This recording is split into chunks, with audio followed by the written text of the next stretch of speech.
Bonne année, bonne santé et bien sûr tous mes vœux créatifs pour 2026. Bonjour à vous toutes et tous, j'espère que vous allez bien. Aujourd'hui, je vais vous présenter l'Innovis A16 de chez Brother. C'est une machine de moyenne gamme, semi-électronique, confortable avec les points essentiels pour progresser en couture. Elle est dotée de plusieurs fonctionnalités, dont 16 points que je vous présenterai. Elle est fournie avec un câble d'alimentation, une pédale et plusieurs pieds presseurs.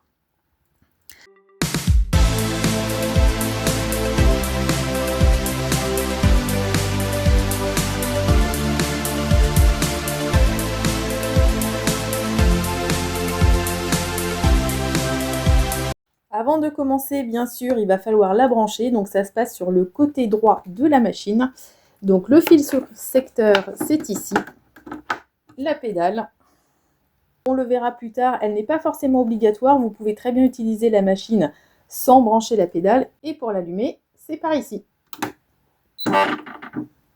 Alors cette machine, elle a plusieurs atouts. Déjà, vous avez ici un écran LCD qui permet de voir quelques petits réglages. Alors on parle de machine semi-automatique, donc ce n'est pas du tout un ordinateur intégré dans la machine pour gérer tous les réglages possibles et imaginables. C'est juste un écran qui permet de visualiser quelques réglages.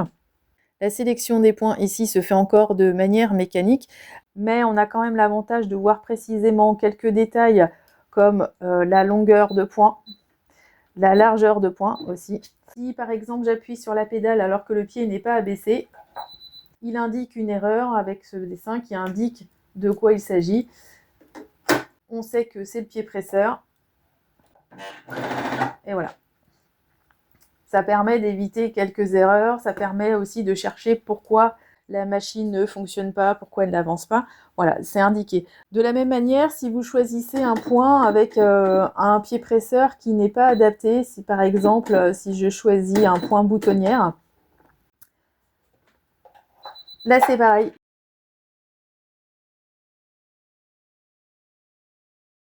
Sur cette machine, vous pouvez fonctionner avec 16 points différents. Voilà, elle n'a que 16 points. C'est d'ailleurs pour ça qu'elle s'appelle A16. Si vous voulez plus de points, notamment des points décoratifs, vous pouvez monter dans la même gamme Innovis.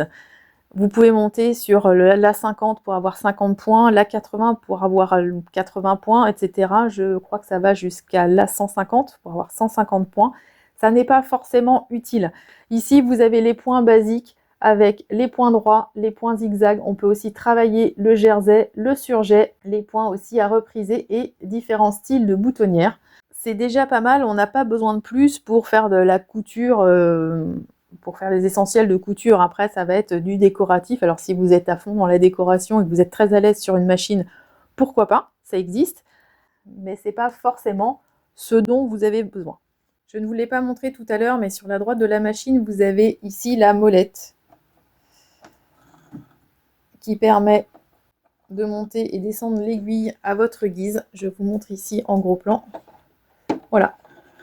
Voilà à quoi sert cette molette. Autre élément très confortable aussi, c'est cette pièce en plastique que vous voyez là bouger, que je suis en train de descendre. C'est l'enfile-aiguille automatique. Je vous expliquerai dans une prochaine vidéo sur l'enfilage comment on utilise cet accessoire. Vous allez voir, c'est très facile et surtout, il permet un sérieux gain de temps. Donc vraiment, à ne surtout pas négliger. Quelques éléments encore à ce niveau ici. Vous avez ce bouton ici qui vous permet de démarrer la couture quand vous n'avez pas branché la pédale. On peut coudre avec cette machine à coudre sans forcément avoir branché la pédale. Donc si je débranche ici et que j'appuie sur ce bouton ici, voilà, la machine se met à coudre et on rappuie ici pour l'arrêter. Quand la pédale est branchée, vous pouvez toujours appuyer dessus. Voilà. Là encore, on a un indicateur qui vous dit non, ce bouton-là, vous ne pouvez pas l'utiliser puisque c'est la pédale qui est branchée. Donc, c'est la pédale qu'il faut utiliser. Donc, voilà, j'ai appuyé sur la pédale justement pour enlever l'erreur. En fait, c'est pas compliqué. Quand il vous dit là, il y a quelque chose qui ne va pas, et ben on fait ce que la machine demande et ça se remet en place. Donc on démarre une couture, ensuite on la termine. Pour ça, il y a deux solutions. Soit on fait les 3 points arrière, soit on utilise le point nœud. Vous avez deux choix possibles. En principe, au début et à la fin d'une couture, on commence par 3 points arrière ou un point nœud si c'est ce que vous préférez. Je vous montrerai aussi la différence dans une prochaine vidéo. Ce point arrière, si vous avez peur de l'oublier pour le démarrage et la fin, vous avez ce bouton ici qui vous indique qu'à chaque début de couture, donc dès que vous appuyez sur la pédale, à chaque début de couture et à chaque fin de couture, donc dès que vous arrêtez d'appuyer sur la pédale, vous allez avoir ce point, soit ce point arrière, soit ce point nœud. Encore une fois, les détails pour utiliser et bien régler ce point d'arrêt automatique, je vous le proposerai dans une prochaine vidéo. J'ai gardé peut-être le meilleur pour la fin, le variateur de vitesse. Voilà quand on appuie sur la pédale à fond. Je suis toujours à fond. J'appuie toujours sur la pédale, je suis à fond.